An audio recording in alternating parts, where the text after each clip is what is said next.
say aboa preko no to da bia na amanfo sebra ye besa sciatica de ama obekọ no ye massage crampo na sciatic nerve na we se o mo concentrate wo ho na o mo ye na fe na ye miamia baby o we osa so le kono adi usika me so mpese no owuo ebebo mponi mpo a ye comfort 21st clinic e de ama doc afa ye mbrai bema so enne de da so ne se dysmenorrhea ma dodo na no ehuna mane ibi crampo kase ye friend is saying any dane na me ni dane aba na me bosome akwantruo no bra me bre wo mu pa che se amamo fra dodo na amaba wa no mo si school kwakwan so no obi wakro ntimi nko school pepepe edru sunday say na bi kwa so no de na bi aba na sama do ya wa benti no ontimi nko asori ni adwuma e wosa wo ye no ontimi nye ye yi bi no madi wo adwuma mpacho e basa ya na hadwin doctor e ba beboy doc ya ka se dysmenorrhea de ba de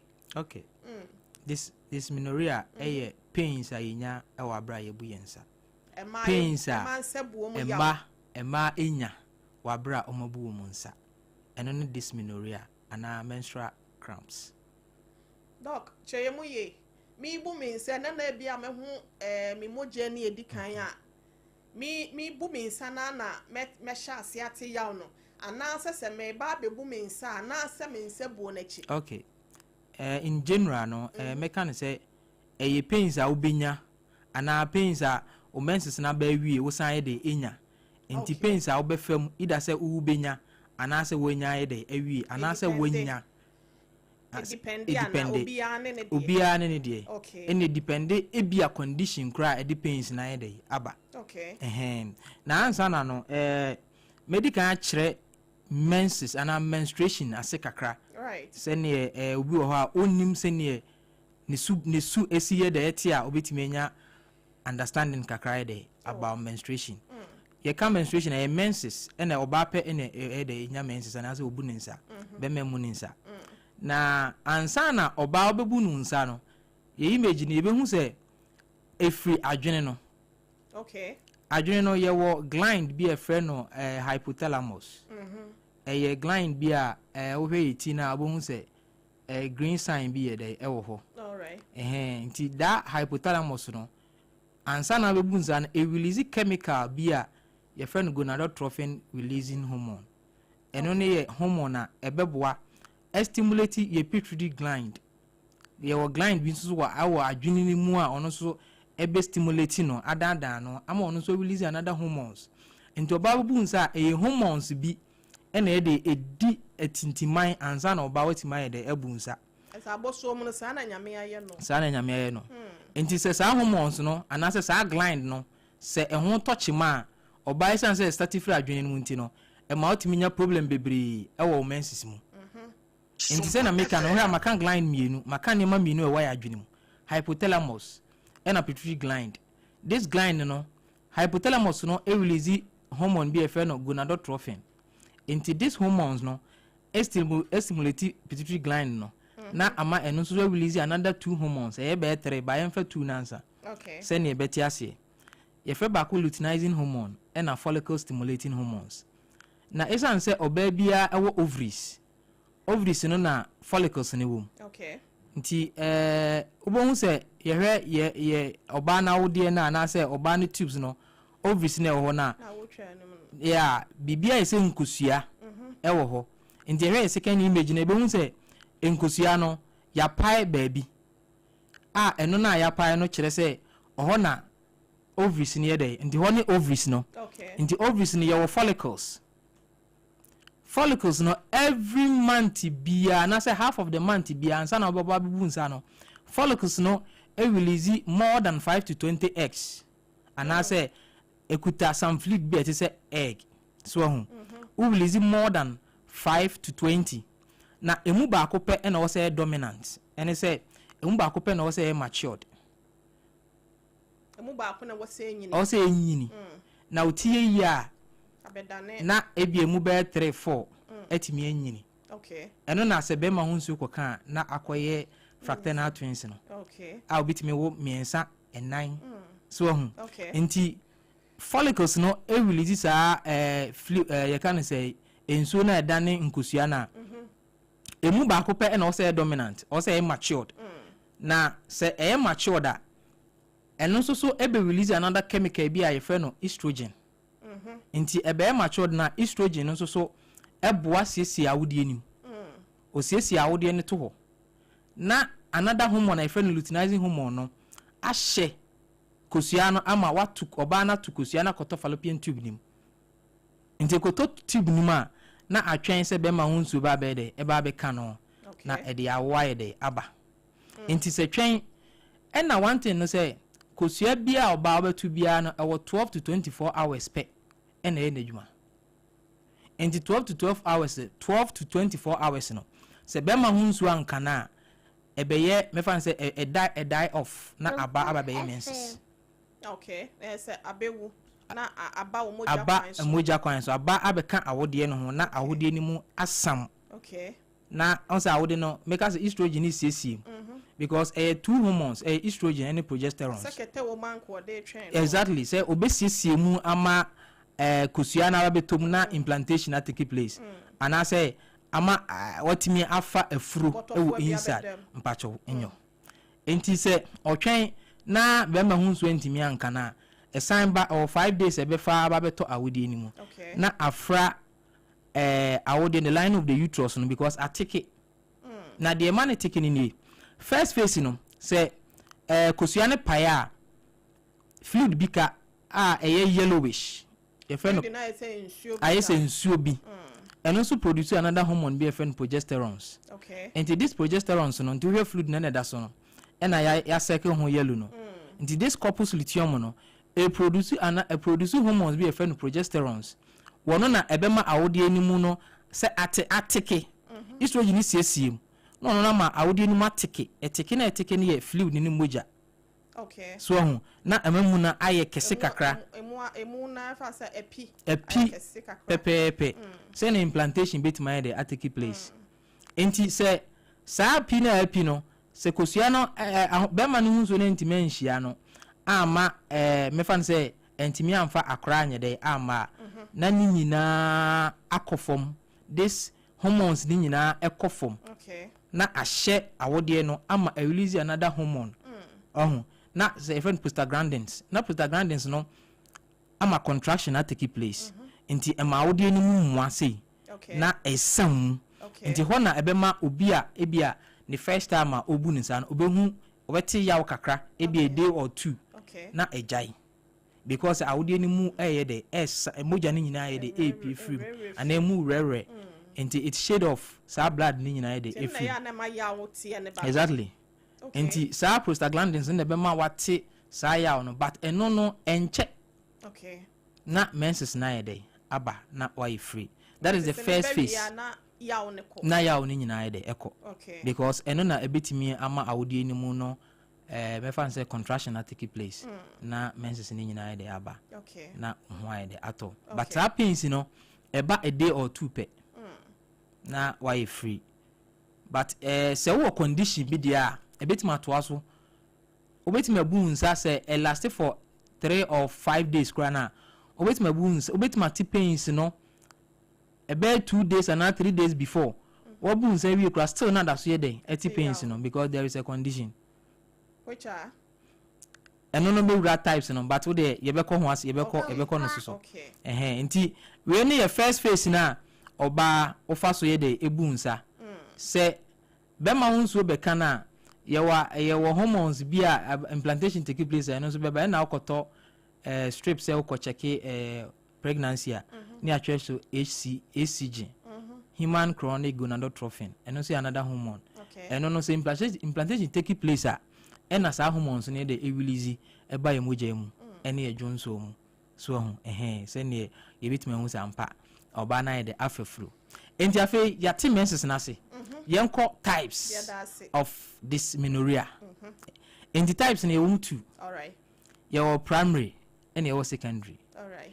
In the primary no ye say yemfa no say oba afi na odu ne puberty obu ne nsabu ekwan so na we experience this kind of pain. Okay. Say dem dey kan chichi mu no obeti pains ne just a day or two pe.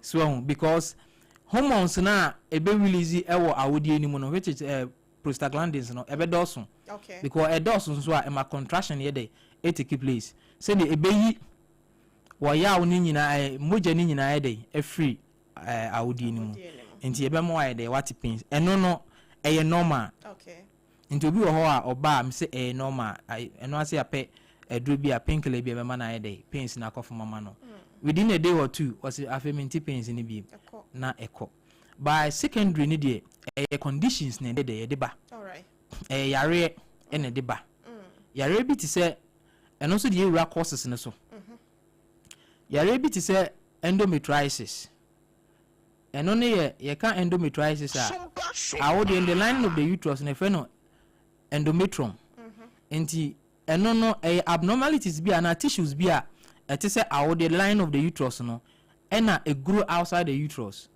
eno de awodi enimu no ade tissues bi a abnormal eno aye ne ho se awodi enimu no enyini nti ehwe image na ebe hu se ebi enyinyini ewo awodi eni nchen ena aye black na ewo ho no meba abusia Sompa TV ta one TV obetimi nso so akọ Facebook ho Sompa TV Ghana na se Sompa 106.5 FM akra na wonsaka images and symphony na doctor church no what ya say ye doc afa ye nkoso nti ehwe sa images na ebe hu se enema bi aye black ewo ngosua no ne awode ni nchen on sa awode ni mfimfini na wo no ba eguro ewo awode ni nchen na awode no nso so no ewo blood vessels okay me fan se boama atimi etike nti blocke sa blood vessels ni nyina na ema emoja ni ntimi nyeden empie okay enti moja ni mpie dia ede yawo na be de beba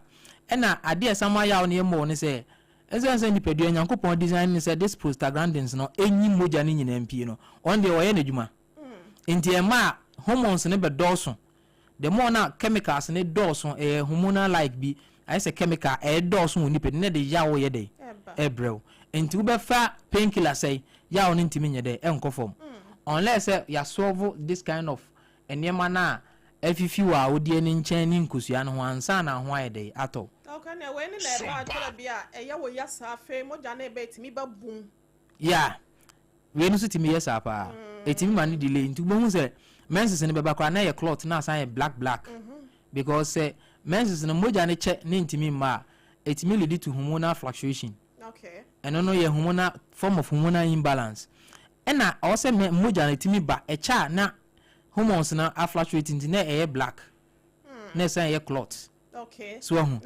na bobontoa na eni asaye enya yi say tun okay enti sa na sitie enti say opese ohun towa age say sa ohawe no wadi kan dey aso anu I hope set 21st clinic ye ho adwuma pa yeah bro eni ni sunsun so what say fibroid no pepepe we na say esi kwan anu no yeah enti yade a de pains pa ye den eba because block blood vessels na emoja ne be de be famu no moja droben na nka moja be de betime famu no na nka aba no ema intimi akosisi kwan na ema intimi nyede ema the next one so adenomyosis eno so anyway yepe but eno no de ne de eda awudie ni mu ankasa eno okay yemfa fibroid no fibroid ye the next one nti he fibroid ya image ya ebe hu se fibroid ni de sa abnormalities no enyini ewo awodie ni mu ni awodie ni nche nyina okay eno de baby awodie ni bi fa bia otimi ye de ekoho inside etimi ton chen exactly na eno no the records no ye is unknown but ya na ye kan se wobusua mu no sa ne ma ne ye de ewo ho a likely say bia o maame wo sa ne ma we bia wan hwe ya obetima ye de enya bi na wo bia busuan yare obetima ye de enya bi okay ena etode bi nso ya na age nso ye factor enyini because awode no se eda ho din na bibia mamu a bibia start se enwa afifewu bibia mamu se bia oba akora ntomu a oba nyini kwa nanim na se onyinsen a owo chance so betime develop fibroid exactly wow yeah because awode no emu asiesie no a month bia no hormones ni siesie or transfer bibi be de ebeba okosiesie mu no awerelim no osiesie mu nti oba otena si che bia say at the age of 35 up to 40 years na bibia metom a possibilities of it may develop at the way high because hormonal imbalance a bit might that take place and a hormones nso na ema awodie ni mutimi siesie eyefe okay nti eba sa na awodie ni mutimi nyini boroso na akofa sa yare we aide aba and ade we nso so ya ade etimi ma oti pensi pa fibroid yeah etimi ma ublidi boroso say ye one month say ye 5 days and 3 days no say ublidi a and I say obu nsa o period a ma menka na sa say bia o period no 3 days because period no obi o ha ne de 3 days ebi ye 5 days obi ye 7 days ebi kra ye 2 days sure me wo ha obi timi go say dog me menses no first na 7 days say about 5 days me say o normal o say there bi o eswate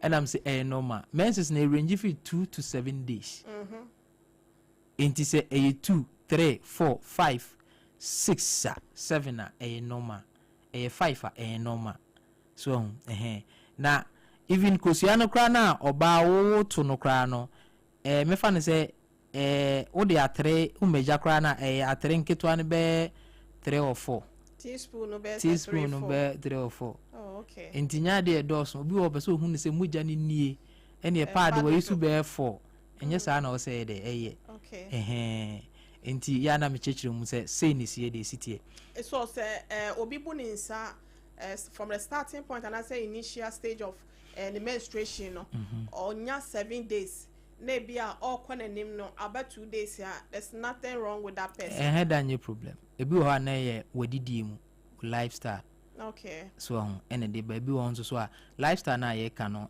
obi wo ha aduane bia na we de junk food bia na wodi okay and be ma say na wo say body ne produce and say secrete hormones na less okay tina me ka say hormones na ma na ye de ma otukusua so and say hormones na ye less a ya na ukosua na beto no enema ensesaye ye de ewo okay enti na ma akra obu ho akra bia ni mood na duane die mu na ma wanya body with the age of 10 up to 13 years if you cry 8 years bonus was started buninsa sure because of say ni duane die mu nti no amani hormones na start say so enema correct one system okay mate yanto aso a enti ye we say no ye fibroid no ye fibroid no fire ram wo causes ni mo precoin okay causes na na ye wo so no ye nwie ye wo ebiti say cervical stenosis okay cervical stenosis ni ye yawo emawo de cervix no de ya na ebi obekọ wo a say ebi a awo ebie baako mienu ana miensa no eto de bia problem timi ye de eba ho okay and the problem ne ba ho a say na wo say awode na no timi bie ema ni period ni moja na aba no etimi ebesene ko no entimi nye de emie ebi a bi infection na infection no ama awode ni ntimi mie obu a say example say ebi a oba bi ko wo ye say na awode ni ntimi mie bi a one nti ama agi say ye ni CS because ntimi mie bibi sa na me pa kire sa awode ni ntimi mbia enso timi ma uti pains nti the pains be de ebeba na and also lead to dysmenorrhea. The next one APID, which is pelvic inflammatory diseases, and also so timid and also the eba. And no etimi enya. Then no gonorrhea and chlamydia and tidy the eba. Na sa mo wano omo ba de omo ye ne say omo nantifiri wa wodi animu. Efa ne say oba wase o vagina animu ekọ wa wodi animu. Any tubes animu. Okay. Inti tubes no omo block no. Omo eno no ye omo koso bibiti se mpompo ho na ahono na ahye nsuo. Okay. So inti nsuo ni pa ya block o x no se intimi ma emeto awudi ni mu. So ana se intimi mehia be ma ho nsuo no. Inti PID ya de sounds bit ma mo ya de what pains. Okay. Ene no so san eboa ema untimi nya de enya wo because as bibi se ya for me wo tubes ni ma ida say ye be ma wadru na etimi ayde every ho ansa na wayde abeye osi akwan de ama wonkosua ne be ma ho nsu ena be ma ho nsu no okay so ho nti eno so ya another way a etimi de sa de ne de eba Okay. and the last one is congenital dysfunction. Congenital from birth ade say ya wo bi na say na was awde no musi form ye ne ntimi nye de em form anyesa me wo condition bibira eba ma so ya na yetu ho anamo ahọ na mahu say e man so nyame nhiramba amen e mebre because ye be wo ba wi ase na ubebu nsa just wanya at the age of 37 38 na ubebu nsa ba kope from 13 ba bepem 38 years ni age no wo menses ba kope. Wow. Yeah, the condition another condition uterus agenesis. I say I would mu anti me am for me ye enti no edin man say obetimi ayede ebuninsa edin man say obetimi kra ne be ma ayede ehia enti saa de no so timi de yawo yede eba. Okay. Doc, na me be say me bisa we say ovaries ne ho asem no etimi release kosua be say de ho at the same time. Etimi yes sir. Two ovaries no say medical actually ovaries no ovaries no ye enkosua no wo ha wo de na ABB say na ekuta nkosua ayese na ntwi ana say horses abeben no na ekura kosua ti yesi oba se na say na ntwi eti. Wow. Dr. Sistus ne kan. Okay. Okay. Okay, asemo. Okay. Enti ha you image na e be hu say ovary no eye two ebi wa ha ne bi wa ha so ho enti se ne nyankopon se no wa ye ne se oba o se wotu kosua ba akope. Okay. Ba eto de bia etimi broso normal eto de bia wo de no wei anyway obviously ni wei ni wei bia etimi release mature egg at the same time enti bon so oba won tafo na ba ko nim hwe ha na ba ko nim hwe ha. Okay. Enye se bia o machi ne but omun se sa na mpese me kire no your friend factor twins omun se kra so we nim ye hwe a we nim anmu yeah ba omun ye ntafo ye mu the same day. Okay. Esan say ovary no we to ne de e na we to ne de at the same time e na be ma hu nsuo mienu we kohia wo ha na we kohia wo ha e na de akra bae nti no sa no nkra no munye de omun se enye kosia ba ko pe ne pae. Okay. So nti eno e wo ho pa itimisi dia na ya na ema ebia oba bosome ba ko no wabu ne nsa ba mienu miensan. Okay, eno so ho eno de ya na normally menstrual cycle na na tisa obi ho an menstrual cycle no onyane de 21 days. Nti unya de 21 days say e be at the beginning of the month, say e be a month of May and the 31 now 21 days possibility say a day 1 or 2 be bad no ever multimania another menses on the 23rd 24th. Okay. But what you say? Okay. Because menstrual cycle no ye 21 days to 35 days. Inti o fall within averagely 28. Okay. A mad do na nya women's is 28 days. But obi o 21 day no wono na otiminya menses twice within a month. Possible. Ya na bi mo hom ka sa na onim se condition bi na de ba. Enya hwe. Enye yare. Eno answer obesisen o menstrual cycle no say minyame de 21 days, 24 days, 28 days, 25 days. O fall within a normal. So we menya no twice within a month. Na twice within a month there be a eba ne. Ochina na etwa. O ho 2 days time. No ase humo journey. E bo okra eba be 3 times. Then be 2 weeks time. What's a homo for friend and also a normal. I know the any normal condition. Something wrong with the your friends hormones. Wa would any more ankasa. Oh, okay. Either say fibroid be or and I say near my body endometriosis be there one a PIDB.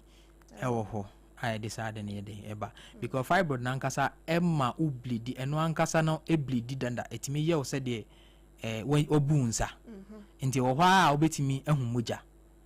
Okay. Yeah, apart from fibroid near that condition endometriosis ni nyina timi esa e ho a obetimi an de ehumuja enso na onye de umunsa.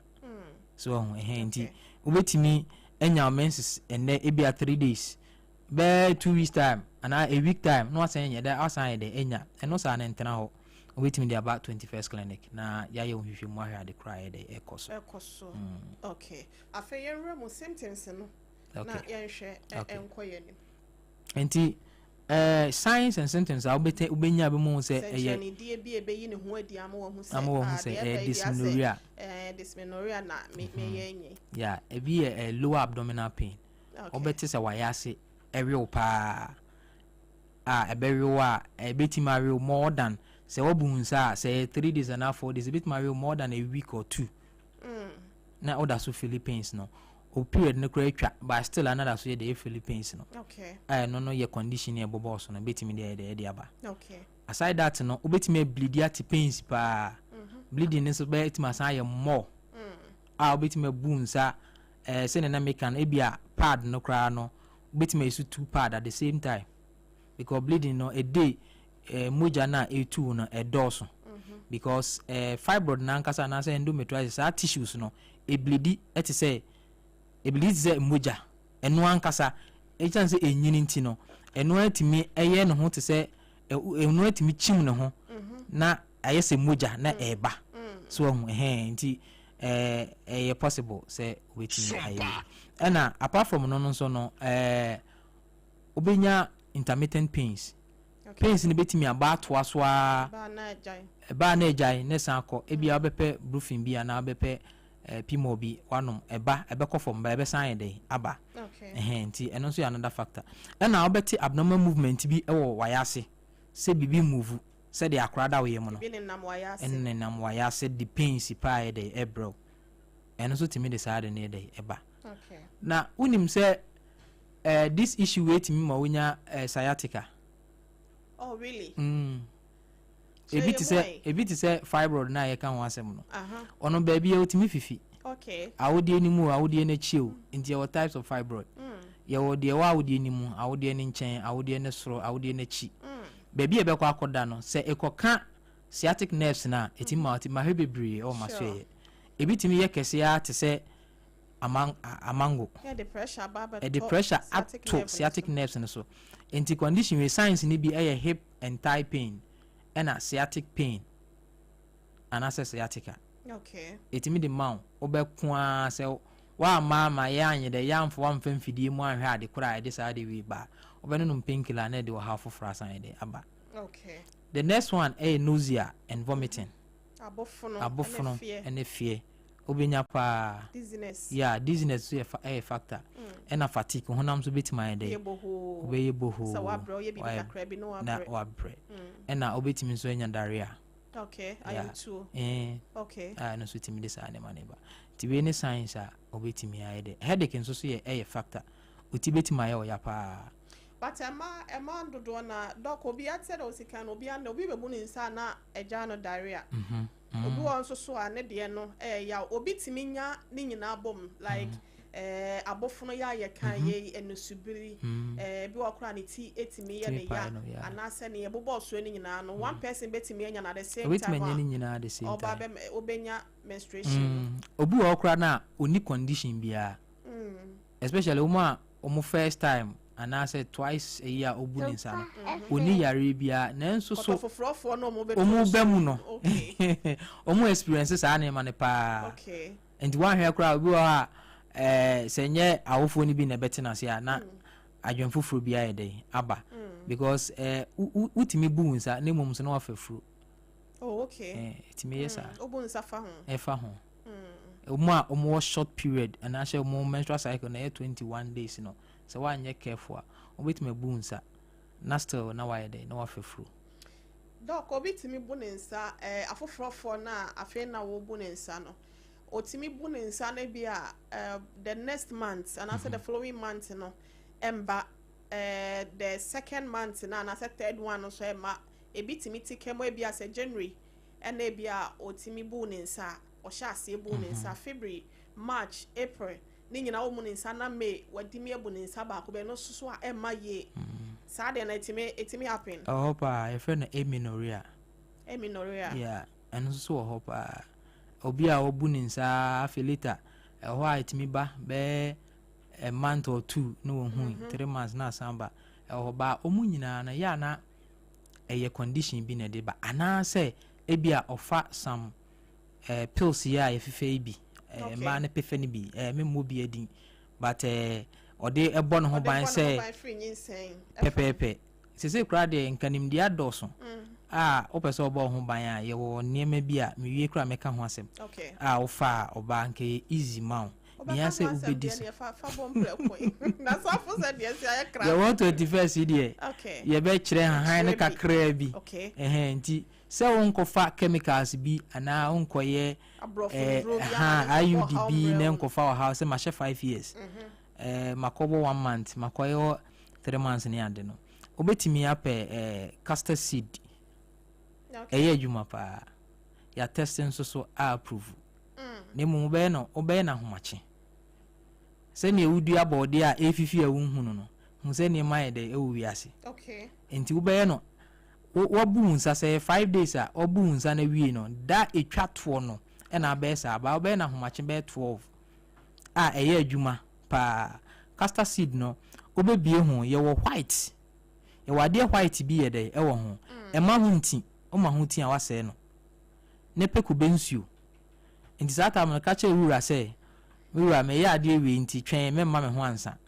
me 5 days na duru no ma ɛbɛ ɛde nyɛ de ɛmɛtɔ so na wawewe ho nyinaa ɛbɛka white one no ɛma ho nti for 3 months fa kube swallow kubensuo na de amene miensa obrese bosome ni nyina obenya menses bibia nye de no we kra ye kensa castor seed obi be hu de ayi am say twi me adede nkruma exactly ya mpacho no a ene no ne ko ne mafombe wonti am so mbe adede ene adede nkruma yo red one ene yo ada color bi so so Sarfo bomode na hwehwe ne dua ne fato so ene na aba ne bi fato so ma ye very common na ebia obi so be kwa konom chemical bia no e best wo de so menses na ma bra be chime me kire kwan enti se ne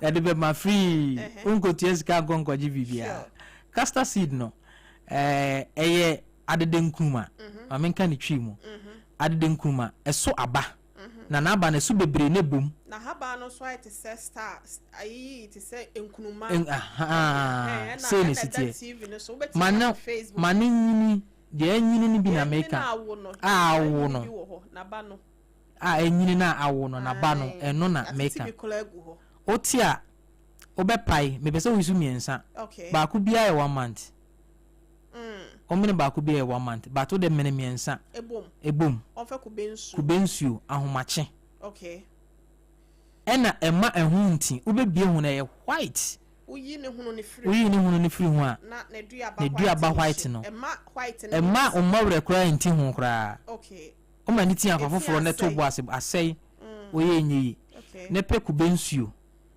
fa kubensuo no ne fa de hwiegu cup mu ne fa mene emmoma ba omena eno ano no saa 3 months no ebeso pepepa ma why free prescription e dey amawo free we unti ahwe I just 21st nkwa I take it with coconut water yeah we so ya test e wa ya so ye university approve 21st clinic ai mate doc ya hwe na treatment ne prevention ben e betimi de egu akwan mu se be ya dysmenorrhea na se bia ya yasi ya etwaye no ye betimi ahwe na se be free wo krampo a na free hoko okay send them kan no with dysmenorrhea no tinam kan types no oma eye mu first time mo bu mu sa ne friend minaki omo no ya na prostaglandins ne ma wo hu sa ya wo no we time no ebejai o system no aye new ama no nti wo hu bida nti bejai ba wa wo de to aso se ebia kopem se obebu nsa na obu nsa wie ni nyina oda so tipensa the best way ni se odebe ko hospital bi ben bia na ya yenhwehwemu aye de amawo abi o ho adoko mo se je se wo ansa etimi yesa wo ansa na ya ansa na o bisa me wo se na akwada wa no abia 10 years ya no ho so so no afa no obu ni nsa no se wo wani so ade hunu bi ko ho masuem so obekwa na be 20 years usanso abetimi ape any painkiller bi na wanom na a subside pains na ide ama because ebe block keeps hormones no na ama eno so kra boa ma menses ne ye ntem prevented this black clot ne other clot na forming because the moja no say che wo oba mu a etimi e de sent kakraba en etimi e de etimi ye tuntum pampan bi so e de akire eno na acha abro so na ayesa nti the best treatment yesa ebebo doc mami misao we say answer so bi enum ndro bi a ebetimi aka ho ama the menstruation wanya no multiple times in a month no hopa it by depend edru kra we de wo no se ebia family planning no bi na ebia se bia order medication bi so ana se bia yade bi aba ma wo no mundro se ndro bi wo ho aye no mo nte se yade tu yade bi ase a na afia koka no na ne moja ma wo hu moja ni se menstruation na etimi yesa no bi wo ho a some chemicals bi wo mutimi ma system no react to na decide na yade aba. What about yankase ndro ya bibidro ye bi no tonton ne monte mehu maami bia maame a wo 60 to 70 years oba na obu ninsa okoto aduro no information center. Wow. Also oblidi for oba me also oblidi ntimi ma na duro na ma na duro also me bleed for more than 2 weeks. Oba panyim maame panyini pa okon no maduro na decide na ye dey e bai nti possible ofutu etwato na yentimi emfa afrefo no. Okay. Kakra meka ne se unya saa wo ya wo bia ebeye se obema ona intintia ewo hospital. Okay. Na aniema se if there is any evaluation there or say doctors here ya ye be ya de amount dan say o de be betena fi ebia na wonim se saa ade wi because emoja tu bebra saa dizziness na eba no ebetimi de how aye de abro ebetimi kra ma watu aye de ahwe. So the best way is or the beba clinic and also beba 21st clinic. Okay. Na yahwe na yetu asiama. Okay. I think drinking more water and so keeping hydrated and also betimi aboa. Men so and as so sometimes any chilled one warm water near the end. Yeah, and also boa. Etimi kra boa na ne we no kra ma menses so timi eba yi pa. Okay. Doc, my enda say na what to me the balanced diet and so near aduane bi said the doc can ye no aduane bi wo ho awudi no so de wo help na no eba onsa ebo ne mo akwanya brain ni ma ye ma okwan na onso ebra safo ye hwe we say aka ba akopɛ ne da say no mo 0260 196064 0260 196064 and a 0260 196065 0260 196065 ubetimi abasona pacho ame pacho mewo Ramzia Kumasi anase me pacho Kumasi atonsu Ramzia. Okay chapter side wa yentio me pacho me problem me saying me be 10 years the menses Emma. Okay. Na ma sister ma heba ma ye no be by so Emma. What didn't fear best me dofo? But intensi na me friend na me vita doctor say do be to aya fan and do be to ya fan. Me pacho so wonim ehwa overseas. Man ponte Bajan. Na me bisa se wanya mfie besen doctors me misao wanya mfie besen You guys know 37 but when you 27 e ben nyina no ntimi menstruate biem mate me pa cho na me bisa se woni mahwa overseas me pa cho me ho baby I say one Sompa FM one what chanya me ya adoma pa cho ko doctor ho na one mo awai na how na yenyi free ho ma awai. You back to you, me that's fibroid bia bro. E basa na surgery na ya na ha adwen ahode no kola ni wasa why? You back to you. Yeah, that's so free. Yeah, me pacho good evening Udin baby akasa free. Hello. Me do for Udin so pacho Udin baby akasa free. okasa ne wo fom pa minimum de kronti ama ofo ne nkwa wa no na ye ntie wo ye me pa cho. Yeah, from your so Odoko. Okasa free. Odoko. Odoko mpa cho ma ye ntie o. If I show me person me say you know so the menses ba ebia maybe next month by no so e how be bana. Ato aso ana ya ka ho asanyam sa wantie starting no ato etaya sa na If I show say na me say etaya sa na se ba ko bi na we experience the ba month we ma day 2 months time by no so e how be brewan. Doc or say eba this month the following month man I said the following 2 months na ma just say the other month e bebe biom na bebe de o how be beba na. Okay into odoko obetimi aba tantra hair runabout made up from pacho tantra hair runabout ya so ya ne ba ko ho bo modern bra na doctor nhwe why o so betwa scan no ma hwa de kola e koso no matimi am odure to ase why. Okay, me that's Yansu ya da sese oba so me pacho good evening odin baby akasa free. Pacho your friend me akoma na free take. Pacho so akasa free. Take pacho my intel. Me pacho na me women inti. Why you need to trust him from maybe namo you stable kakra ma ne ekasa kese kakra na intie wa. Okay, me pacho na me women inti the hospital. And my doctor and mommy address me no me man. Na on regulating the name she be from last 3 weeks and I'm started bleeding.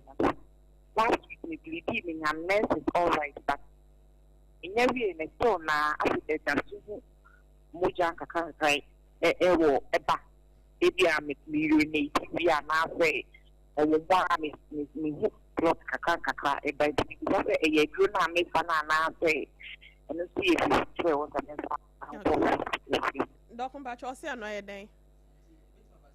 Edro na wo fa no. Okay. So can she go back to the hospital no ko no ko hu doctor and say me pacho wanu mo edro na wi. Maybe Tuesday. Okay. Pacho go back doctor na ko no hono na ne nkodi nkomo na ese ye abnormalities bi ana wa hwe na wa correct na ma why e bi nso na ye sa na wo say ye nso na wa hu se bi en heda anya problem bi a why. Me pacho yo. Pacho ye da se onso ofre ye. Na me fa we say me pacho good evening odin baby akase free. Hello, no, Hello. Yeah. No, Dakuma pacho ma efidie ni ben ododo mute ni ma ya na se bia be lower volume na ne kasa kese wo phone mo ma ye ni ntie wa pacho. imagine. Pacho ma ntie. The bar them. I call it to 11 years. Obunisa 2 weeks there. 2 weeks be 11 years. That's right. O startibu ni nsano edi semi pacho. That's the one. Oh my God. Hello pacho.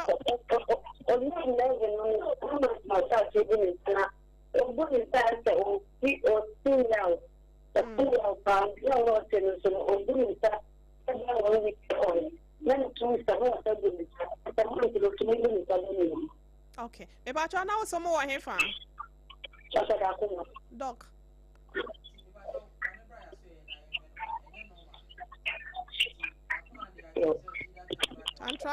Tantra Hill, Bebo. Tantra Hill run about to one patrol.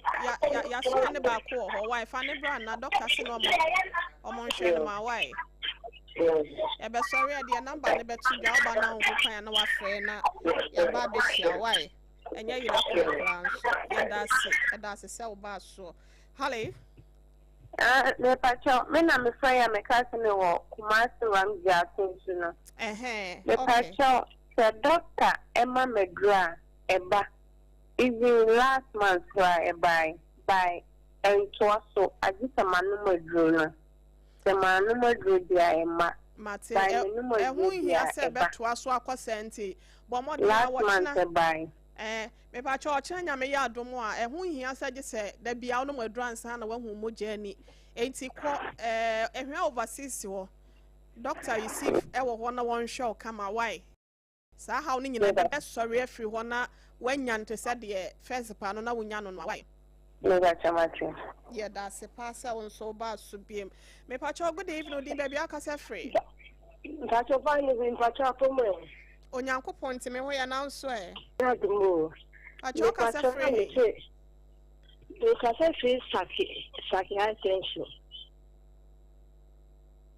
hello me pacho aso akasa free saki attention Fabi Saki Faki me pacho yentio me pacho na me so na mo fabos ni na ha me na se me ja mi tu o de so ama we na hawa e betima ma wa twa na o si we say na e betimi ama wa twe e to so betimi me timi ya kase le swati oh okay kasa kese no tie wa